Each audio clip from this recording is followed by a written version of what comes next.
Jinsabu fi stat ta' saħħa tajba ħafna it-tlet membri tal-familja Taljana li s-sibt li għadda nstab li kellhom il-coronavirus u l ġew minbtala fl-Italja.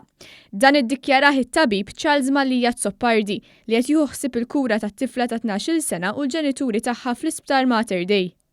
Tajb, il-kondizzjoni tagħhom hija stabbli, kuntenti bis-sitwazzjoni kif inhi minħa tagħna u nispera li tibqa' l-istess.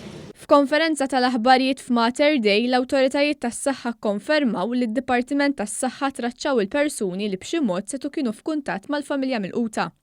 Qalu li minn testijiet li saru fuqhom, inkluż fuq il-familja l-oħra li kienet mal-familja Taljana, ir-riżultat fin negattiv ukoll għall-coronavirus. Seta kien f'riskju tal-infezzjoni ġie tested, ġie followed up u traced mill-Public Health Department.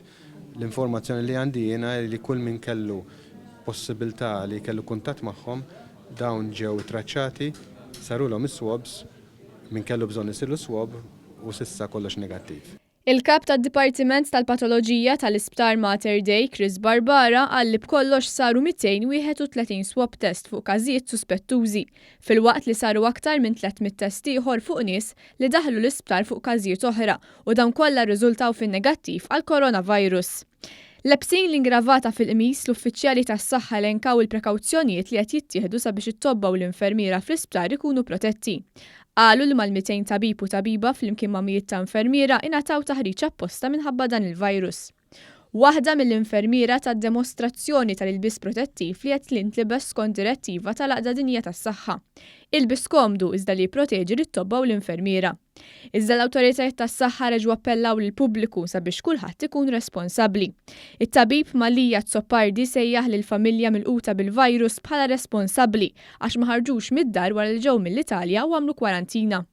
Daw għadu iżolati minn kulħadd, għadu d-dar, il-bib tagħhom ċemplulhom u daw kienu tiġibulhom l-ikel wara l-bib. Irritaw taħt l-ebda sitwazzjoni ma ħarġu mid-dar wara li ġew mill-Italja. Ovvjament imbagħad kellhom xi sintomi li ċemplu lill-helpline, il-helpline marru n-nies biex jagħmluhom l-swab u mbagħad ħareġ ir-riżultat. U minn hemmhekk ġibnihom fis-sala tal-iżolament ta' Mater Dei. It-tabib Charles Malija Zoppardi spjega li meta l-familja tiġi liċenzjata mill-isptar se tinżamm f'post sigur biex ma tkunx ta' riskju għal ħaddieħor. Mbagħad iżjed importanti minn hekk naraw ukoll fejn ħajmorru minn hawnhekk, jiġifieri aħna irridu nkunu ċerti kemm jista' jkun li huma ma jkunux ta' riskju għall-popolazzjoni Maltija. Id-direttur tal-Promozzjoni tas-Saħħa u l-Prevenzjoni tal-Mart Paula Vassallo qalet li fuq il-helpline 111 daħlu aktar minn 13,000 telefonata mingħand nies imħassba jew li kellhom domanda dwar il-coronavirus.